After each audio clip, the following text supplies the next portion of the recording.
An expedition window is opening in just 2 weeks in Arc Raiders, and here is why I will be skipping this one. You see, the expedition in Arc Raiders is something nearly every extraction shooter has at its core. A complete wipe of your character, your skill points, all your hard-earned blueprints, and your entire stash basically deleted. Let me explain why this is actually one of the most interesting systems in the game, and why skipping it is a legitimate and valid choice. In order to start an expedition, a player has to deliver specific items and valuables towards the expedition progression project. Once enough items are delivered, an expedition window opens, and from that point you simply wait for the expedition day to arrive. On that day, your character is reset. And while that might sound brutal on the surface, the reset is not purely a punishment. It also grants you bonus skills, increased weapon repair percentages, additional resources from raids, and exclusive expedition skins that cannot be obtained any other way. So there is a real incentive to participate, and a real reason some players look forward to it every cycle. What Arc Raiders does brilliantly is give players who do not want to participate the option to simply skip it.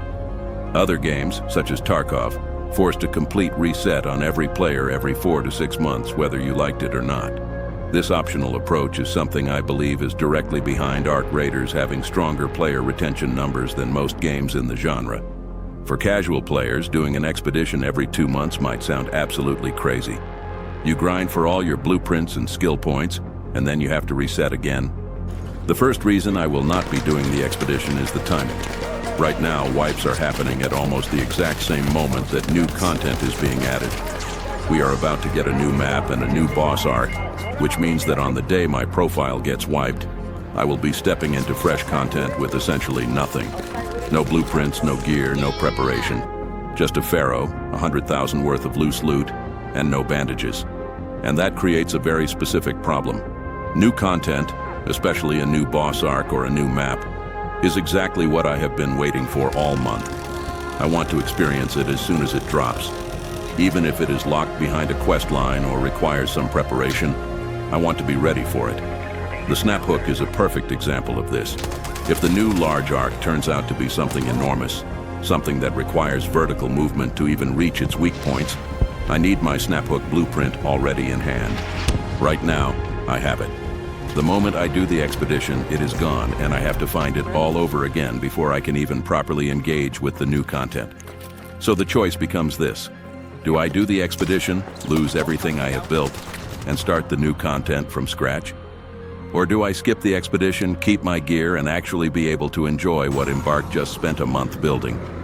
For me, the answer is clear. Skipping the expedition is not laziness. It is the only logical choice given the timing. And this is where I think Embark is creating an unnecessary conflict for their own players. If you choose not to do the expedition, you are ready for the new content. If you do the expedition, you are being indirectly punished for participating in a core game system. That trade-off should not exist. The fix seems straightforward.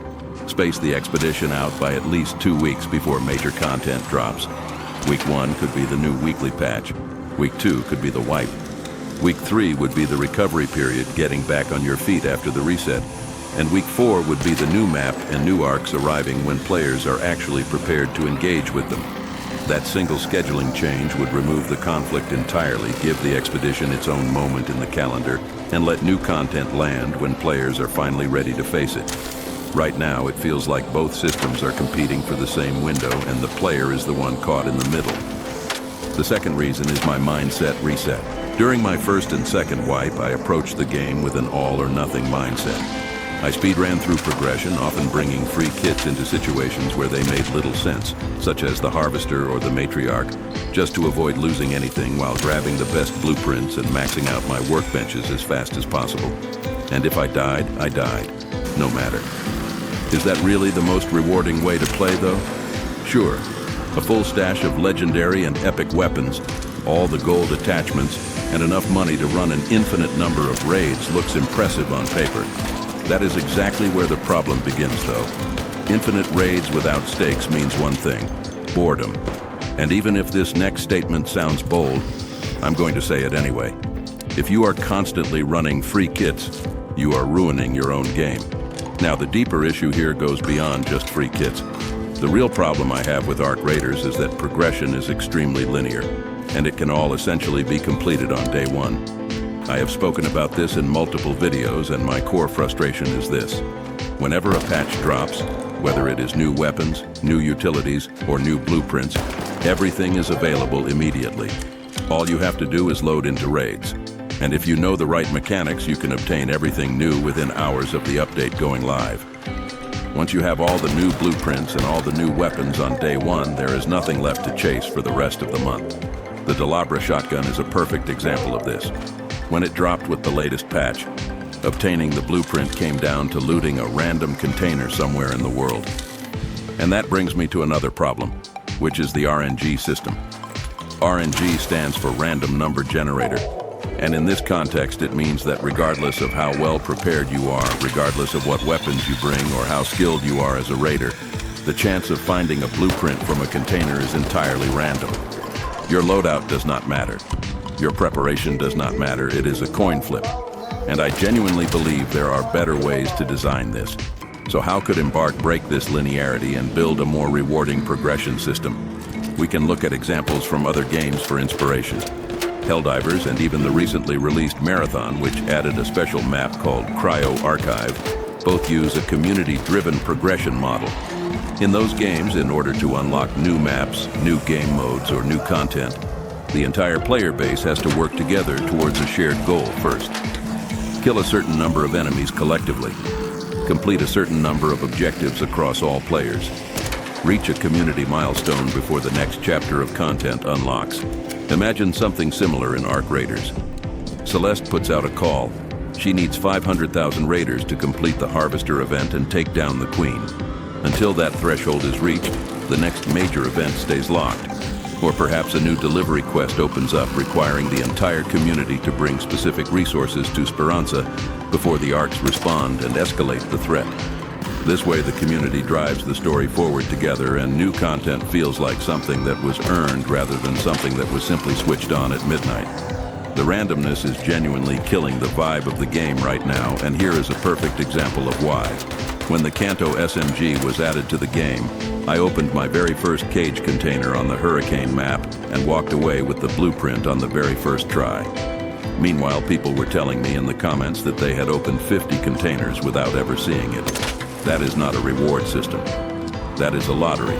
And a lottery does not reward the player who spent the most time, took the most risks, or played the most skillfully. It rewards whoever happened to get lucky that day. There is a clear alternative already sitting inside the game itself. The Hullcracker is a quest reward only blueprint. You cannot find it in a random container, you have to earn it. That mechanic already exists. So the question is not whether Embark can do it, the question is why they are not doing it more. Some blueprints being rare, random finds make sense. The Mark III survival blueprint being difficult to find through RNG is a reasonable design choice. A little unpredictability adds texture to the experience. The problem is when every single new blueprint in the game follows the same path. Open containers, hope for luck, repeat until you either get it or give up. Build on the Hullcracker model. Tie more blueprints to quests, community milestones, or skill-based challenges. Make the reward feel connected to the effort. That single change alone would do more for player retention than any new weapon drop or map condition ever could. Free kits are a great option for newer raiders and those running low on resources, and I want to be clear about that. The problem is not that free kits exist. The problem is that they are unlimited, completely unrestricted, and carry zero consequence, which means there is no reason for a player to ever bring a real loadout if they do not have to. Run 5 games on free kits back to back and ask yourself what you are actually doing. The game starts feeling extremely repetitive at that point. Even running free kits purely for PvP at Stella Montis feels completely off. And I say that as someone who enjoys both sides of the game. And that is exactly what drove my decision to shift my entire playstyle this wipe. No free loadouts, no speedrunning towards blueprint zones, no free kits for PvP, and no mindless resource farming. Making that switch rewarded me with a genuinely game-changing experience and opened up angles of Arc Raiders I would have previously skipped past without a second thought. After changing my mindset, raids no longer feel like a chore. Before, every run had a checklist. Loot 2 motors, find 2 coils, grab 10 wires, get out. Yes, I still go for objectives, and I still look for things to accomplish. The difference is that I am no longer just going in to shoot, kill, and destroy as many arcs as possible on autopilot. I am actually trying to enjoy the world of Arc Raiders. I am paying attention to what is happening around me, engaging with other raiders more thoughtfully, and treating each raid as its own story rather than just another task to complete. Now, every blueprint has meaning. Every piece of equipment feels earned rather than farmed. I know this is difficult to put into words, but I genuinely recommend giving this approach a try. I am now 2 weeks into this reset, and I have noticed two things straight away. First, after changing my mindset, I no longer feel the pressure of missing out on blueprints immediately. Second, I enjoy using my items and weapons far more because they feel rare, and the experience of using them is genuinely more rewarding than if I could simply craft them over and over again.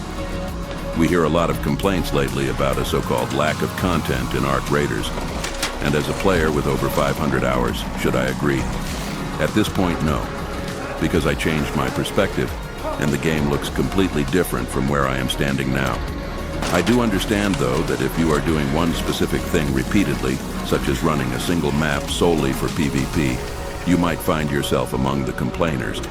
Arc Raiders will absolutely have much more content over time, that is certain. And right now, I also understand why some players feel the game loop can get repetitive.